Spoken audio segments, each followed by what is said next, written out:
Bienvenue dans cette émission On lâche du lest, présentée par The Telly, la web TV participative du 108, en coproduction avec Radio Campus Orléans, le site de la Rédac Pop, donc le site participatif et citoyen de Radio Campus Orléans, qui vous propose une émission aujourd'hui sur les centres de rétention administrative, la prison des invisibles. Au cours de cette émission, donc animée par Steven Mirdin, vous aurez l'occasion donc d'entendre l'interview du collectif Colère qui s'est mobilisé aujourd'hui même, samedi 25 mars à Orléans, pour protester contre la construction de ce centre de rétention actuellement en cours à Olivet, entre la fac de Staps et la bibliothèque départementale du Loiret. Vous pouvez évidemment suivre ce live donc sur le site de The Telly, la web TV participative du 108. Je vous invite très vivement à aller lire l'article qui a été réalisé par Steven Mirdin concernant le centre de rétention administrative, un article très détaillé qui nous explique justement cette politique d'enfermement des populations, donc une atteinte aux droits humains, c'est ce dont il va être question dans cette émission. Un article très détaillé avec notamment des photos et des recommandations littéraires. Vous en aurez d'autres au cours de cette émission. Mais on va donc bouleverser le cours habituel de cette émission. Normalement, vous savez, on la termine par une page culturelle et nous allons l'ouvrir par une page culturelle, notamment une page consacrée à l'expression artistique et musicale d'un mouvement qui est toujours très actif, très vif et qui n'a pas perdu une ride. Je parle bien évidemment du hip-hop, aujourd'hui incarné par Lelex Luthor. Bonjour Lelex. Bonjour à toi. Tu vas bien ? Ça va, ça va. Le hip-hop est toujours présent ? Toujours. Plus que jamais. Donc il y a de la revendication, je pense que même si ça a perdu ses lettres de noblesse, ça sera toujours présent. Ouais. En tout cas, voilà, tu es là pour le représenter. Exactement. Tu vas nous interpréter 4 titres. Dis-nous-en un peu plus. Alors, 4 titres qui seront disponibles d'ici la fin de l'année. Donc on va sortir, je travaille avec Astronaute, quelqu'un qui fait des instrus et qui est orléanais aussi. Et donc ça se profile pour la fin de l'année, ça s'appellera Novlangue. Donc c'est, comme le titre l'indique, orienté beaucoup sur ce qu'on peut vivre aujourd'hui et ce qu'on vit depuis pas mal de temps. Donc le côté orwellien de la chose, où on essaie un peu d'avoir une masse, de mettre les gens dans des tiroirs à l'aide de nouveaux mots et de perturber un peu tout ça. Donc voilà, j'essaie d'en parler, quoi. Et oui, voilà, le hip-hop toujours aussi conscient en 2023, Lelex Luthor pour la page Instagram, pour les fans, et pour soutenir ce projet qui verra le jour, qui sera donc, l'accouchement est prévu pour la fin de l'année, c'est bien ça ? Si tout se passe bien, oui. Allez, c'est à toi. Merci bien. Alors, ce comité de Novlangue ? Le secret, passer du traduire au pensée directe, et de là en réponse automatique. Pas besoin d'autodiscipline. Oui, au fond, la révolution sera vraiment terminée quand la langue sera parfaite. Quelle belle chose que la destruction des mots.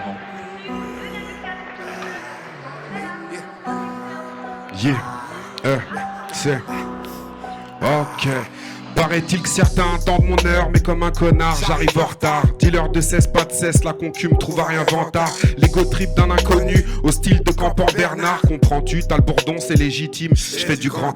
Ça bluffe, les 3/4 sont morts dans l'œuf, veulent faire la bagarre. Au style tricard par les keufs au loin, dans les pleins phares. T'inquiète pas, ça va passer, suffit de serrer ses lacets, de lever la tête, d'éviter les bracelets, de ne pas menacer. Y'a pas mon nom sur la liste, ils savent pas le prononcer. Un défilé tombe sur la piste des zombies qui ne pensent qu'à danser. L'entrée des artistes est bondée, pleine de chansons pour les blondes ou brunes, braver les condés comme seul et unique combat. Dénoncer la matrice, laisse tomber, tout ça, ça paye pas. Ça veut cracher dans la soupe, de la soule où Solten paie pas. Trop foncé pour les people, pas assez pâle d'après l'état. Je parle pas pour les nôtres, je fais des fausses notes, etc. Droit sur mes guibolles, du haut de la falaise d'Étretat. Tu viens de Détroit, toi, accélère, la street est trop étroite. Je répète, j'ai dit la street est reine dans les pensées d'un petit prince. Tu dois rincer des ennemis sans principe qui te serre la pince, qui participe à ta défaite, se manifeste quand c'est la fin. Célèbre Méphistophélès pour côtoyer le gratin. Coup de couteau dans le dos, Monica Céleste sur le bord du terrain. Sortie de route en Mercedes, elle est belle, le nez dans le pétrin. Je leur laisse le bénéfice du doute et tout ce qui va avec. Chacun son carrosse, ils sont en bolide, je roule en estafette. Difficile bâtir un édifice avec des bouts de ficelle. Un héritage à sec pour les fils de père Ipat. T'as le barillet qui bégaye, le flot qui rame, vas-y pagaie. T'es ouvert à la vue du score comme monnaie baquet. Tu fais le gay ou tu fermes les yeux pour un paquet de monnaie. Joue pas l'étonné, faut raquer la sécu pour sentir épaulé. Ils sont aux antipodes de ce que je balance à l'antipop. Je collectionne les handicaps mais je leur dis pas que j'ai trouvé l'antidote. Entre euphémisme et l'idote, philosophe comme Aristote. Je les vois qui statent, la liste est longue, faut un filon qu'on les pistonne.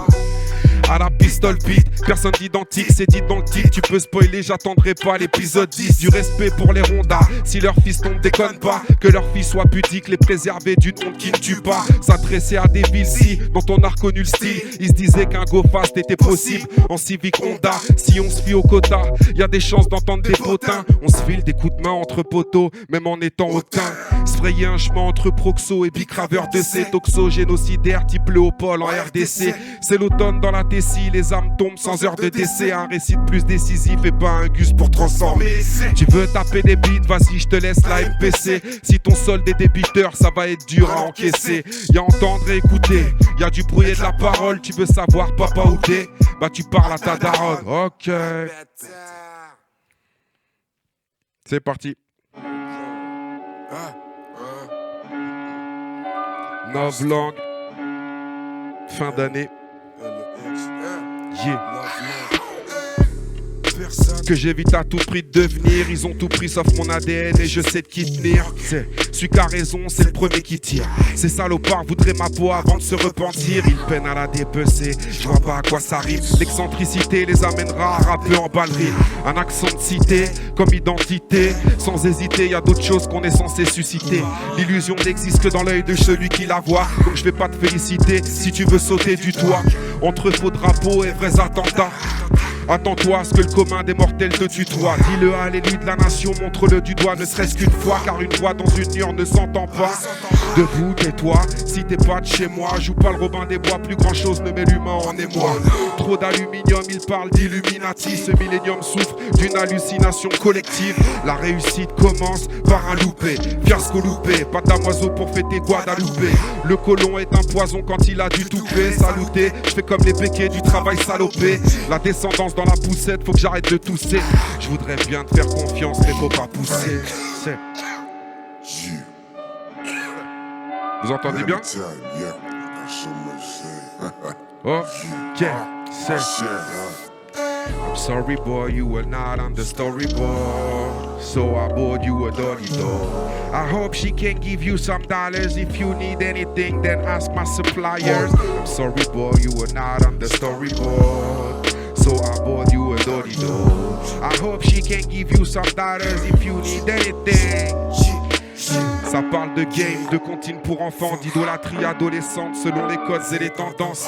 Passage rapide aux latrines, voilà leur insolence. Une comptine pour vérité et un mytho en cas d'urgence. Certitude non vérifiée, jurée sur sa descendance. Un code barre pour identité, quand faut montrer pas de blanche. Excusez-le, il a plus sa tête depuis le spring break de Budapest. La peste lui propose un drink, dès lors il se rappelle plus du... Aujourd'hui il a arrêté le rap, je crois qu'il fait du burlesque. Bref, chez App, il est tellement ancien qu'il se rappelle plus du texte. 24 filles dans le clip, aucune mérite la bague au watt. Des figurants plein de négawatts, lourd comme des kilowatts. C'est fake it till you make it. C'est ce qu'il disait, attention pickpocket, c'est la visa qu'il visait. Après avoir teasé leur piquette millésimée, baptisé devient un jeu d'enfant traumatisé. Fake it till you make it. Novlangue, c'est ce qu'il disait. Ok, c'est... I'm sorry boy, you were not on the storyboard, so I bought you a dolly doll. I hope she can give you some dollars. If you need anything, then ask my suppliers. I'm sorry boy, you were not on the storyboard, so I bought you a dolly doll. I hope she can give you some dollars. If you need anything, then ask my suppliers. C'est bon pour la troisième. Hey. C'est la Nov. Ok. Yeah. Une fois asphyxié, à qui se fier en boîte d'une story atrophiée. On s'y fait grâce à Pavlov, je suis plus horrifié. Candidat à la connerie, histoire d'être glorifié. Bandit rempli d'être dealer d'hypette et de café torréfié. D'or et de fake, en effet c'est un fait. Rappeur en vogue, une garde-robe faite de strass et paillettes pour s'habiller en fait. Créons l'envie à ce qu'il se serait dit. Une poignée d'érudits, quelle heure est-il? Autre marspigué au poignet de l'ennemi. Amateur d'hommes à terre, soucieux de souhaiter la fête des mères. Racoleur d'un tox visant la fanbase pour la ligne de mire. Une demi-heure plus tard, présenter ses excuses d'une posture victimaire. Et vu l'en-victimé, t'es pas très téméraire. Ils veulent tout cramer, pète champagne et napalm, t'emballe pas. Y'a pas de fumée sans flamme sous le pont de l'Alma. Va falloir être solide pour la jouer SOL. Ou pour quelques dolos, y'a plus de larmes une fois qu'on a la tête sous l'eau. Ça parle à blanc, de plein de plans. Pour une fin triste comme un jour sans pain. C'est rageant, c'est horrible, mais ça tue le temps. Si la fin justifie les moyens, y'a pas de limitation. L'original essuie les plâtres, on préfère à l'imitation. C'est hey, you know what it is when you walk out the door. Hey, you know what it is when you walk out the door. Hey, you know what it is when you walk out the door. Tu sais ce qui se passe quand tu You know what passes it is le when you pas walk de out la the door. porte. C'est Hey, you know what it is when you walk out the door. Hey, you know what it is when you walk out the door. Hey, you know what it is when you walk out the door. You know what it is when you walk out the door. toujours les mêmes gimmicks, ça sert à rien, ça ramène pas d'argent. Désolé si je te calcule pas dans mon champ de vision. Je me bute à Touquet, Cordula veut me relooker. Je suis un cas isolé, loin de leur délire de camisolé. Je vous le nez dehors, besoin d'une bouffée de lubrizol. Un peu con sur les bords, sans être méprisant, je ris de vos idoles. Va leur dire que je me suis du père non loin de Calcutta, que sous l'effet des psychotropes, je sais plus où j'ai foutu le butin. Eh petit gars, ça veut chasser du reptilien. Plein de pléonasses dans leur monde politique, demande au petit nain. Monter en haut, ça pléonase, narcissique qui veulent être aux petits soins. À l'occasion, si tu passes dans le coin, écoute le bruit du quotidien. Pour constater la descente, y a pas besoin d'opticien. S'agirait de maîtriser, apparemment la puissance sert à rien. La réputation est en jeu, on fait dans l'indécence. Obéissance, raviver la flamme au baril d'essence. Petit Nombo veut devenir John Rambo, au volant d'un Lambo, trafiquant de narco d'emploi ou Ratpi dans le scénario. Vie idyllique à la P. Diddy, puis dis-lui que J-Lo sera sa Billie Jean. Faut du plomb dans la tête comme Kennedy. C'est Hey, you know what it is when you walk out the door. Hey, you know what it is when you walk out the door. Hey, you know what it is when you walk out the door. tu sais ce qui se passe quand tu You know what passes it is le when you pas walk de out la the door. porte. C'est Hey, you know what it is when you walk out the door. Hey, you know what it is when you walk out the door. Hey, you know what it is when you walk out the door. You know what it is when you walk out the door. Michelangelo a perdu son génie dans un verre de gin, rien d'inédit, chacun son spleen, c'est ce qu'on avait prédit. BO d'une vie cinématographique, remballe si les matons rappliquent, reconnaissable sans l'image de ma clique. Saviez-vous que selon l'hypothèse, la vérité reste introuvable comme Xavier Dupont de Ligonnès? C'est la novlangue, symphonie lancinante, prodige comme Wolfgang, béton dans le rap au début des années 90. Et la dernière?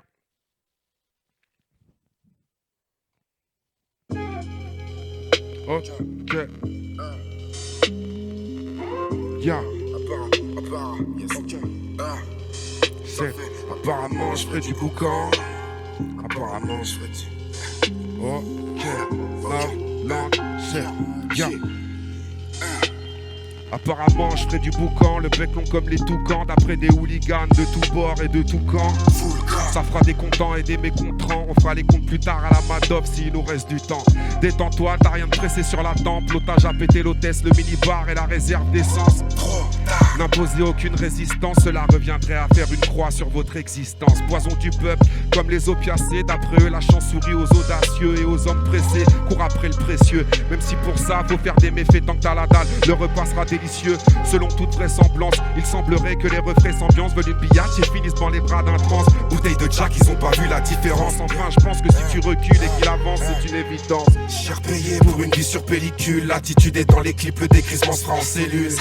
Au volant d'un joli véhicule, un crissement fera passer la pilule aux yeux des jolis. C'est l'histoire de cet ivrogne qui veut son vignoble, ignoble, ignare, guignol, avare, qui fait pas tourner le pinard, qui veut disperser ses cendres dans la rue de Bourgogne, qui veut qu'on le cogne pour lui remettre les idées en ordre. L'histoire d'une reine qui aime ses affaires. Joli garce, Sans château ni carrosse que les queutards suivent à la trace. Garci au bec qui regarde s'il faut pas faire Bélec. Si c'est le cas, il sortira le Magnum à la Tom Select. Vas-y, pull up, Selecta. On va pas taxer s'il y a que ça que ça. Je suis un peu sectaire, mais c'est acceptable. Respectable mais pas loin d'être ridicule. J'ai le phrasé que c'est crap pendant que les MC font des pédicures. Cher payé pour une vie sur pellicule. L'attitude est dans les clips, le décrissement sera en cellule. Au volant d'un joli véhicule, un crissement fera passer la pilule aux yeux des jolis culs. Cher payé pour une vie sur pellicule. L'attitude est dans les clips, le décrissement sera en cellule.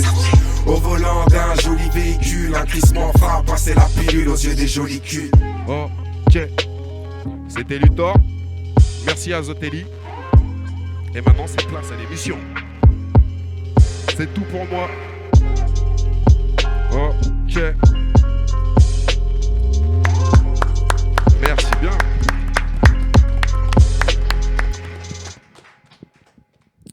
L'Elex Luthor, Lelexluthor, un projet à suivre, une arrivée d'album donc prévue d'ici la fin de l'année, l'album Novlangue, voilà. 4 titres qui nous ont été présentés par cet artiste qui incarne le hip-hop. Alors les hip-hopeurs ont bercé mon enfance, ma jeunesse et baissent encore les oreilles de nos auditeurs, auditrances, auditrices, téléspectateurs, téléspectatrances, téléspectatrices qui nous regardent pour cette émission On lâche du lest. Donc oui, voilà, je le disais, les hip-hopeurs qui sont des journalistes du quotidien et qui nous permettent de voir une réalité à laquelle on n'a pas toujours accès dans les grands médias. Et c'est le cas aujourd'hui dans cette émission On lâche du lest présentée par Zotelli, la web TV participative du 108, en coproduction avec la Rédac Pop, le média participatif et citoyen de Radio Campus Orléans, sur lequel vous pourrez retrouver un article qui porte le même nom, les centres de rétention administrative, la prison des invisibles, réalisé par Steven Miredin, qui va dans quelques instants donc animer cette émission avec des invités du collectif Colère. Voilà, pour parler de ce centre de rétention administrative en cours de construction à Orléans, plus précisément sur le site d'Olivet, entre la fac de Staps et la médiathèque départementale du Loiret. Bonne émission à toi, Steven. C'est parti. Merci, Daniel. Alors, on va commencer avec une première partie où on va expliquer ce qu'est un centre de rétention administrative. Mais avant, quelques éléments de contexte pour cette journée qui est un peu particulière. Ce 25 mars 2023, le collectif s'est mobilisé dans les rues d'Orléans et plus précisément place de la République avec un rassemblement contre le projet de loi Asile et Immigration, pour la fermeture des centres et locaux de rétention et pour une politique d'accueil.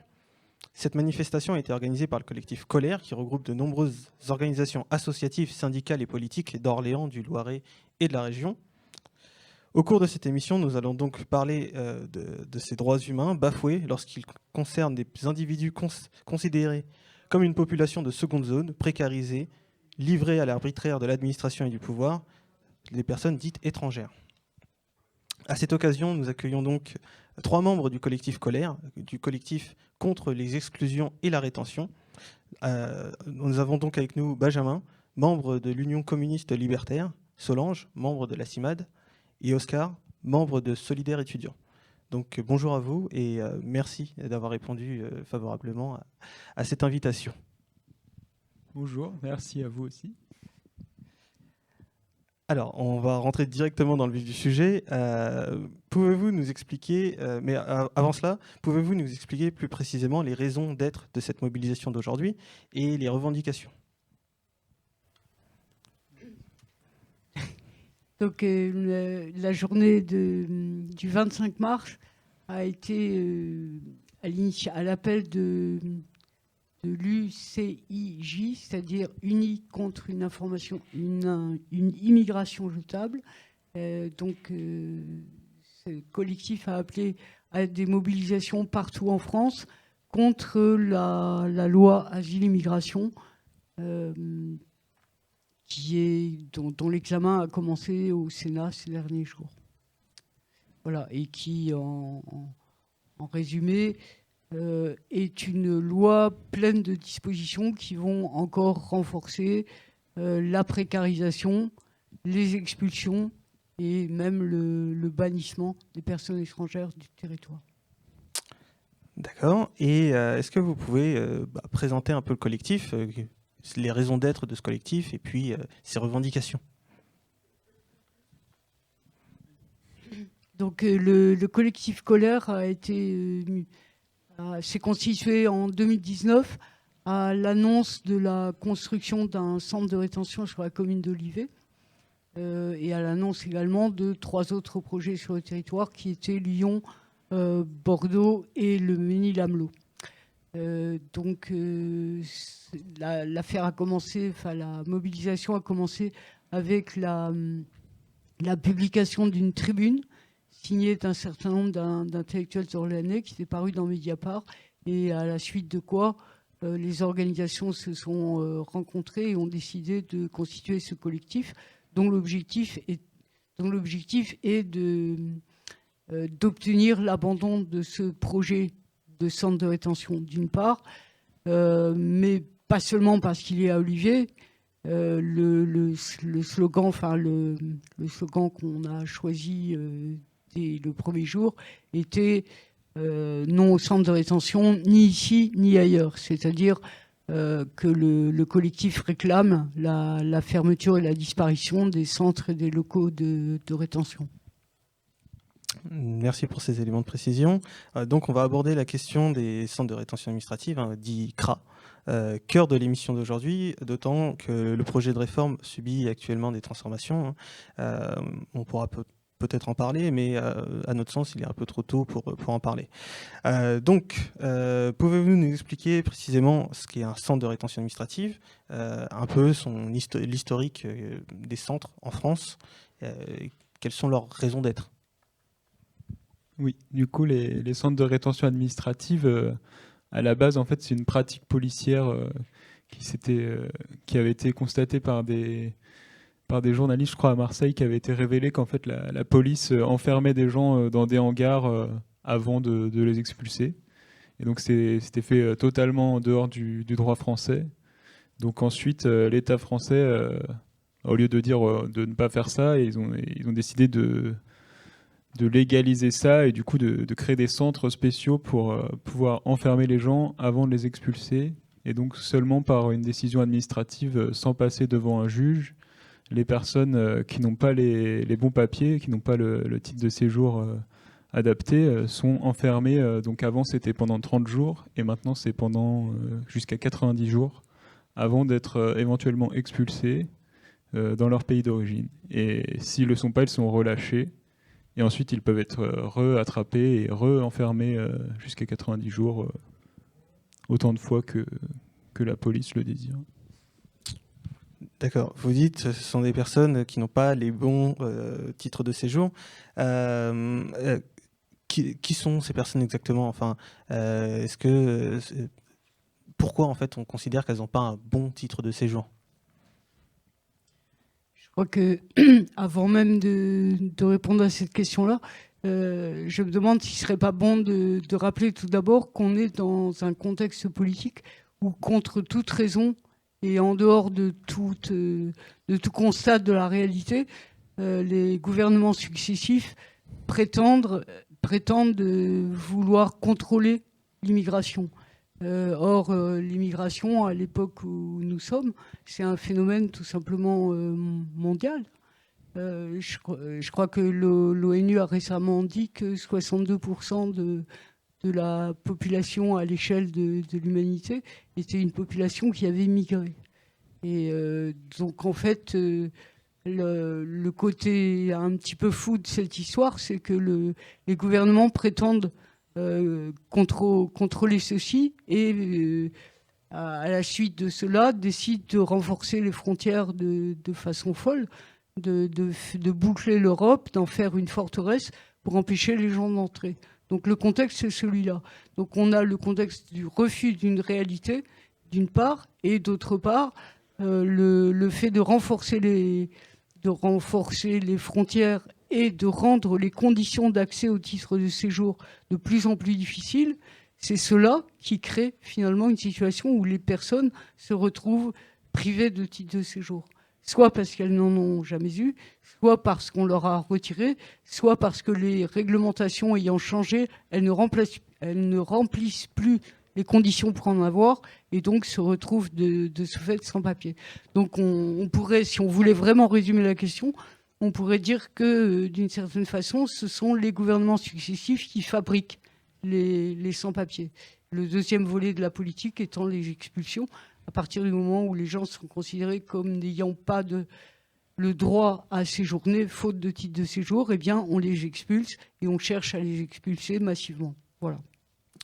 Et donc, on les fait passer par les centres de rétention avant de les expulser, c'est ça? C'est ça, c'est l'antichambre de l'expulsion. Et donc, oui, vous l'avez dit, donc on a 90 jours de rétention, on peut aller jusqu'à 90 jours de rétention, et comme vous venez de le dire, il arrive que ces personnes soient relâchées. Qu'est-ce qui se passe après pour ces personnes? Parce qu'au final, leur situation administrative, elle n'a pas forcément changé à l'issue de ces 90 jours. Ça soulève une autre question, mais si mes camarades veulent intervenir, c'est... À la CIMAD, vous connaissez mieux les détails administratifs. Et du coup, j'ai oublié ce que je voulais dire. Est-ce que tu peux répéter la question? Ma question, c'était de savoir qu'est-ce qui se passe au terme de ce séjour en fait, en rétention lorsque les personnes ne sont pas expulsées. D'accord. Donc, ça pose une autre question qui est peut-être le caractère abusif de l'enfermement. On constate en effet, si on regarde les chiffres, ne serait-ce que ceux de 2021, on constate que sur la totalité des personnes qui ont été arrêtées, qui se sont vues notifier une obligation de quitter le territoire et qui, pour l'exécution de celle-ci, sont enfermées dans les CRA en attendant de remonter dans l'avion, on s'aperçoit que 51% des personnes sont finalement finissent par sortir du CRA. Et ils sortent dans deux conditions. La première, c'est à 40%, c'est-à-dire une proportion énorme. Ce sont les juges des libertés et les juges judiciaires qui les remettent en liberté. Cela signifie quoi? Cela signifie que les conditions dans lesquelles ils ont été interpellés ou les conditions dans lesquelles on leur a notifié une OQTF étaient contestables, ont été contestées, et du coup, les personnes sont remises en liberté par les juges. Donc ça soulève un point important, qui est celui du caractère abusif de l'enfermement. Dans une beaucoup plus faible proportion, je crois que c'est de l'ordre de 7 à 8%, ce sont les préfets eux-mêmes qui mettent fin à la rétention, alors que c'est eux-mêmes qui ont placé les gens, etc. Ça, sur le caractère abusif, si vous m'arrêtez si je parle trop, sur le caractère abusif, il y a aussi le fait que ce que prévoit la loi en matière d'enfermement dans les centres de rétention, c'est que les personnes ne doivent y être enfermées que pour le temps strictement nécessaire à la mise en œuvre de leur départ. Or, en réalité, on constate que si les personnes ne sont pas effectivement expulsées dans les premiers jours qui suivent leur enfermement dans les centres de rétention, ils ne le sont pas. Et pourquoi ne sont-ils pas? Ça peut être, par exemple, parce que les autorités consulaires de leur pays ne les reconnaissent pas comme ressortissants de leur pays, ou alors ne leur délivrent pas de laissez-passer. Et que fait-on puisque la durée possible d'enfermement est limitée? Eh bien, on les remet dehors. Et comme le disait Benjamin il y a un instant, la durée maximum est actuellement de 3 mois, mais les personnes peuvent être relâchées, de nouveau contrôlées.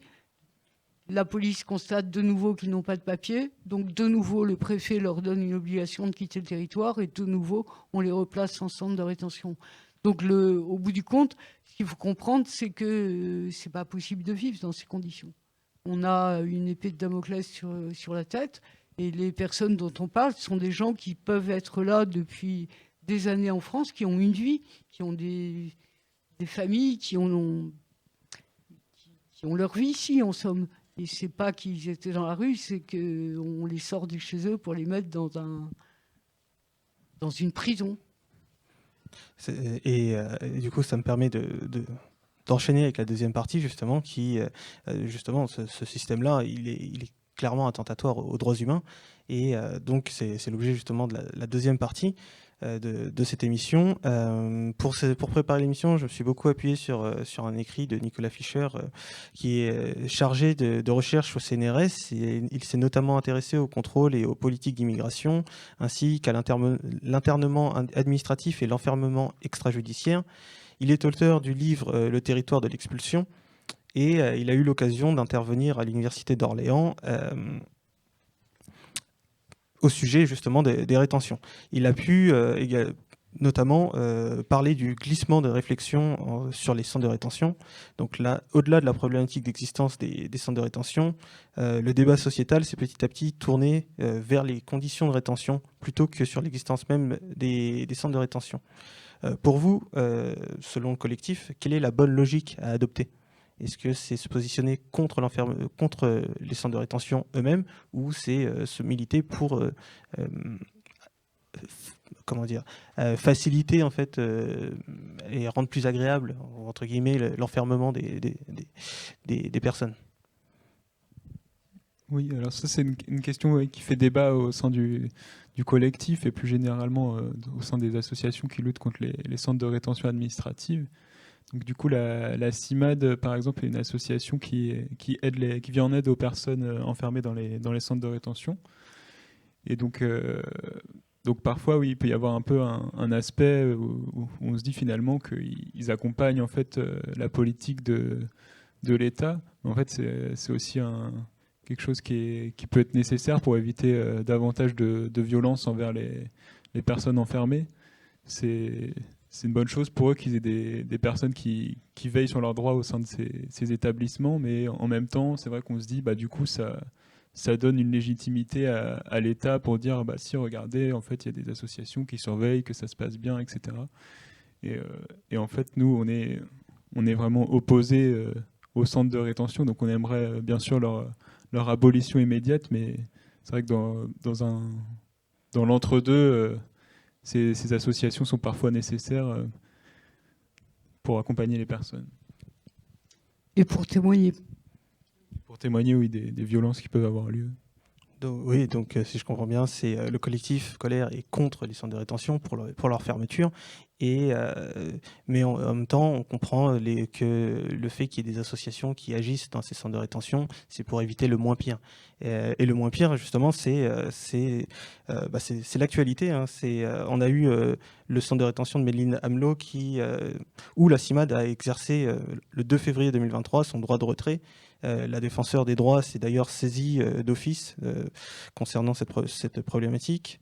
En lisant l'article qui est paru dans le journal Le Monde sur une tribune qui avait été offerte à la CIMAD, j'ai noté plusieurs éléments. On avait une multiplication des éloignements du territoire alors qu'une demande ou un recours était pendant, une absence de prise en compte de l'état de santé ou de vulnérabilité des personnes placées en rétention, une absence de prise en charge adaptée des troubles psychiatriques, le recours à l'isolement, la multiplication des violences.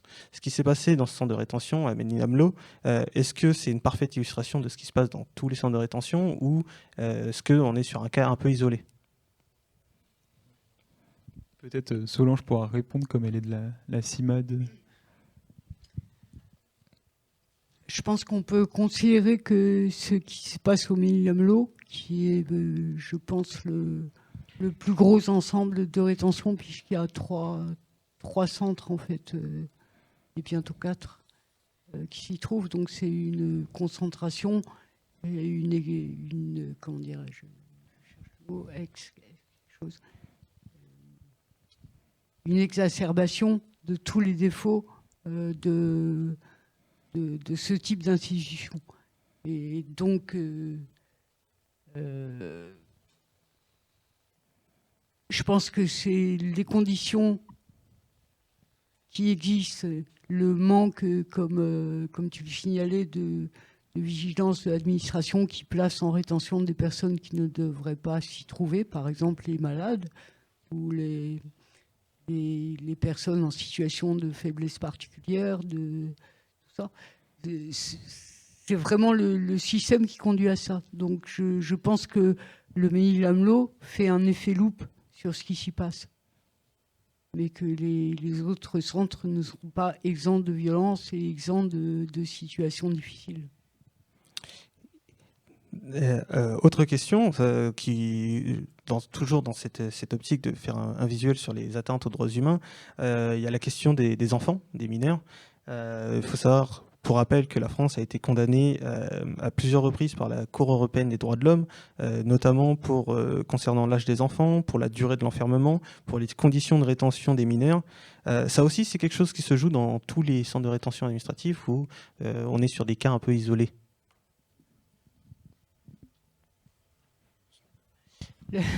Donc le premier point à noter, c'est que la Cour européenne condamne une disposition qui se trouve à l'intérieur des lois françaises. C'est-à-dire que le CESEDA qui institue les articles du CESEDA qui instituent les centres de rétention prévoit par exemple, dans l'un de ces articles, l'existence de secteurs d'accueil de familles avec enfants dans les centres de rétention. Donc c'est la loi elle-même déjà qui n'est pas conforme au droit européen. La deuxième chose qu'il faut savoir, c'est que dans le projet de loi Asile-Immigration dont on contestait aujourd'hui le contenu, le gouvernement a adopté une mesure qu'il présentait comme très humaine et qui était un peu sa mise en conformité avec les dispositions, avec les décisions de la Cour européenne, et a annoncé ainsi que serait désormais interdit l'enfermement des enfants. Mais plusieurs choses. C'est pas les enfants, mais seulement ceux qui auraient moins de 16 ans. Donc ceux entre 16 et 18 ans, on les enfermerait quand même. Et la deuxième chose, c'est que le texte de loi tel qu'il était actuellement ne visait que les centres de rétention, c'est-à-dire qu'il ne disait rien des autres lieux où l'on enferme des personnes, y compris des familles avec enfants, c'est-à-dire les zones d'attente et les locaux de rétention. Ce qui veut dire donc qu'il reste une grande possibilité pour enfermer les enfants.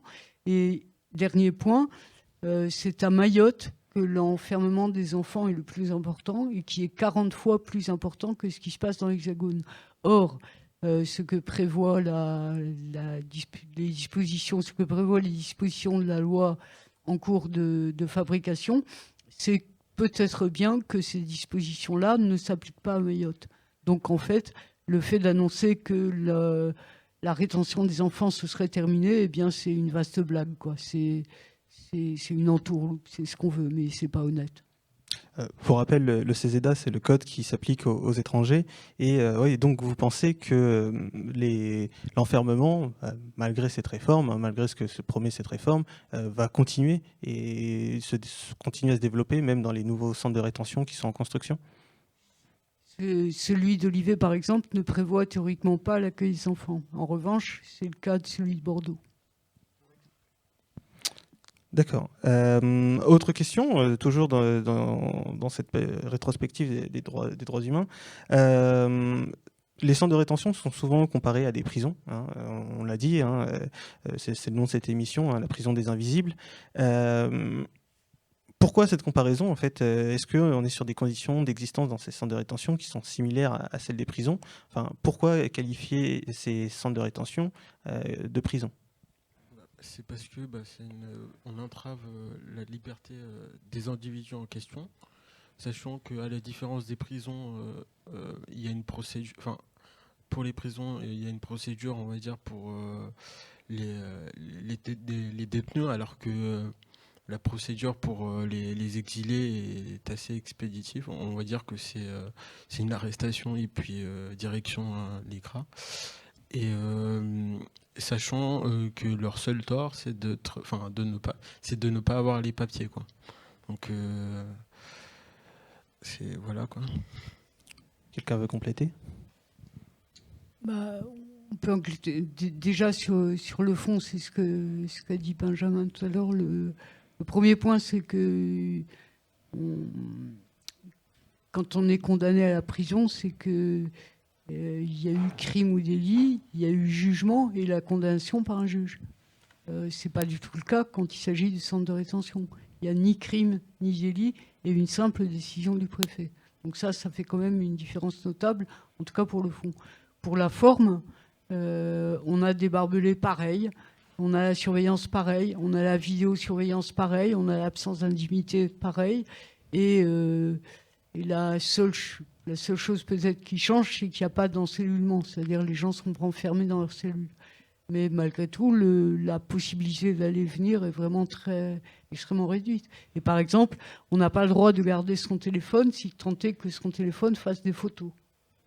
Donc c'est un univers carcéral, ça ne fait absolument aucun doute. Une prison cachée en sorte. Une prison qui ne dit pas son nom. D'accord, je vous remercie pour ces deux premières parties. On va passer à une troisième partie après une petite vidéo. Une troisième partie qui sera tournée sur le centre de rétention qui est en ouverture à Olivet, proche de l'université.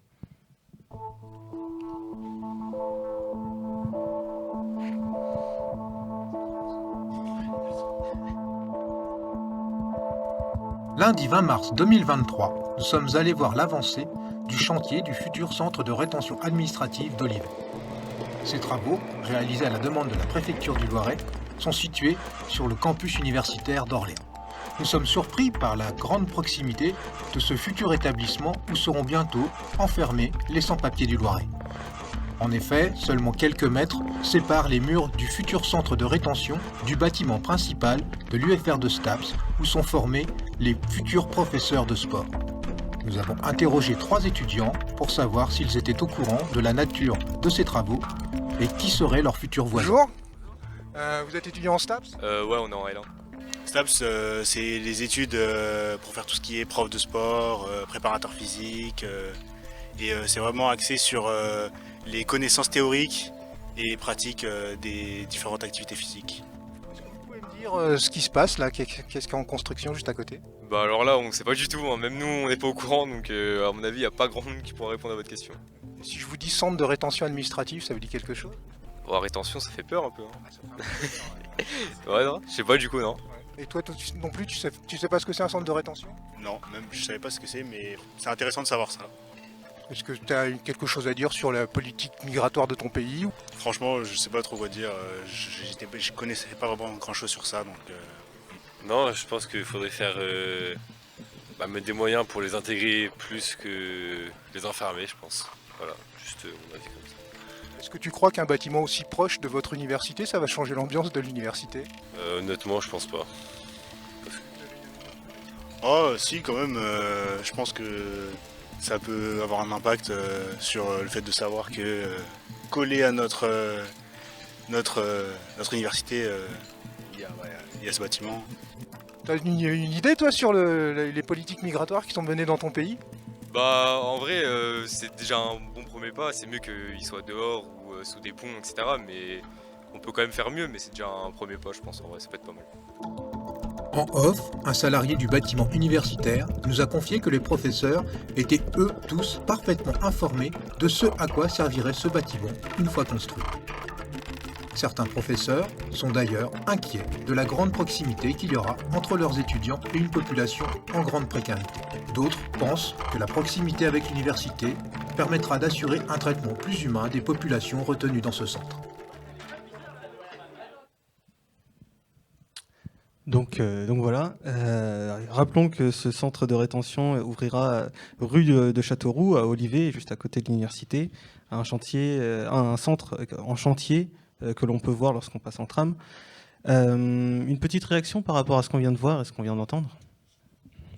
Oui, bah c'est révélateur de ce qu'on disait, c'est que les gens, la plupart des gens ne connaissent pas les centres de rétention administrative et quand ils apprennent qu'il y en a un, ils comprennent toujours pas ce que c'est vraiment. En fait, là, il y a des personnes qui mélangent un peu tout et qui pensent que c'est un espèce de foyer où les gens seraient à l'abri et pas dans la rue, etc. Alors que nous, ce qu'on dit, c'est que c'est une prison où les gens sont enfermés avec une vraie privation de liberté. Et il y a également des gens qui pensent que c'est des gens qui ont commis des délits, des criminels qui sont enfermés là, alors que pas du tout. On peut être arrêté comme ça par la police, un contrôle d'identité, et hop, on arrive dans le CRA. Et ce qui est très choquant aussi, c'est que l'université d'Orléans accueille beaucoup d'étudiants étrangers. Et en fait, ces étudiants, si jamais ils ne trouvent pas de travail, après leur titre de séjour peut expirer, et hop, ils peuvent aussi... après l'université, se retrouver dans le centre de rétention. Et après, peut-être Oscar pourra plus développer vu qu'il est étudiant sur l'université. Je pense que c'est révoltant parce que il y a, on va dire, il y a cette idée qui au sein de la société qui fait que la perception des exilés c'est soit une menace, soit des gens justement auxquels on a un traitement différencié. Et ce qui, notamment auprès des étudiants, le CRA, c'était compliqué de faire connaître leur situation, notamment parce qu'il me semble que les travaux ont commencé pendant la période Covid. Et on était en plein confinement, donc c'était assez compliqué de faire connaître. Mais même moi, je ne savais pas qu'il y avait une construction de CRA avant 2021, quoi. Et donc on va dire que c'est aussi un peu notre mission de faire la prévention de ce que c'est, pour éviter notamment des discours assez confus, notamment en rapport avec les CRA. Solange, une réaction ? Oui, il est quand même assez fascinant de voir qu'en fait des CRA, il y en a. La France en est couverte. Je pense que personne ne réalise à quel point c'est un phénomène massif. C'est-à-dire, on avait en 2019, on avait déjà 24 centres de rétention qui existaient. Il y en a une demi-douzaine qui sont en construction ou en projet. Ça représente l'enfermement en moyenne de 50 000 personnes annuellement pour des durées de quelques jours à 3 mois. Et le territoire est complètement maillé par ces lieux d'enfermement. Sans compter qu'on ne connaît même pas, nous, le collectif, le nombre exact de locaux de rétention qui peuvent exister sur le territoire. Et on ne connaît pas non plus de la même façon. On n'a pas de chiffre du ministère de l'Intérieur sur le nombre de personnes qui transitent. Donc, si on pouvait faire passer au moins une idée, ce serait que les gens comprennent que c'est un phénomène totalement massif. On est dans un pays qui enferme massivement. Ceci pour, dans le but d'expulser, mais surtout qui enferme quasiment, enfin pas loin d'être arbitrairement, même s'il y a des lois qui le justifient, et des lois qu'à notre avis, qui sont peut-être légales, mais pas du tout légitimes. Et je crois que si nous pouvions faire comprendre que c'est totalement massif, ce serait vraiment déjà quelque chose de bien. Donc oui, pour rappel aussi, ce centre de rétention va accueillir 90 places, donc à peu près 1500-2000 demandes par année. Personnes qui vont transiter par ces centres de rétention, c'est ça ? Oui, c'est ça. Donc le collectif a déjà mené des actions contre la construction du centre de rétention, des manifestations à vélo, une chaîne humaine. Aujourd'hui encore, vous êtes sortis dans la rue pour exprimer votre opposition à cette construction. On voit que malgré tout, le projet progresse. Alors, pour rappel, ce n'est pas le fait de la collectivité, de la mairie, c'est un projet étatique. Mais est-ce que vous avez eu l'occasion de discuter avec la préfecture sur cette question ? Est-ce que vous avez pu échanger et connaître un peu leur positionnement sur cette question ? On a demandé à plusieurs reprises à être reçus par la préfecture qui n'a pas jugé bon de nous recevoir. Ça, c'est une chose. La deuxième question, c'est quoi ? Quelle est la position de la préfecture sur la... C'est l'obéissance. Est-ce que vous avez eu des moyens de vous informer un peu sur la progression, sur comment était mené à bien ce projet ? Vous voulez parler du calendrier ? C'est ça ? Oui. Il est censé ouvrir définitivement et totalement dans le courant du second semestre 2023. Et donc cette ouverture va se faire progressivement en commençant par l'installation des locaux de la police de l'air et des frontières. D'accord. Et dans le même ordre d'idée, est-ce que vous avez pu échanger avec le maire sur sa position, sur la collectivité, sur comment eux ils comptent gérer, apprécier la chose ? Le maire d'Olivet, du coup, lui, ce qui le dérangeait, c'est surtout que ça fasse mauvais genre en fait d'avoir une prison pour les voisins à côté. Ça fera baisser le prix de leur maison. En gros, c'est un peu ça son problème en fait avec le CRA. Pour rappel également, ce centre de rétention, il a coûté 12 millions d'euros à la France, hein, à l'État. À côté, on connaît un peu, on connaît beaucoup la précarité dont souffrent les étudiants, hein, notamment depuis la crise Covid, avant et encore aujourd'hui. Hein. Qu'est-ce que le collectif pense justement de ce financement qui a été alloué à la création d'un CRA plutôt qu'à l'université?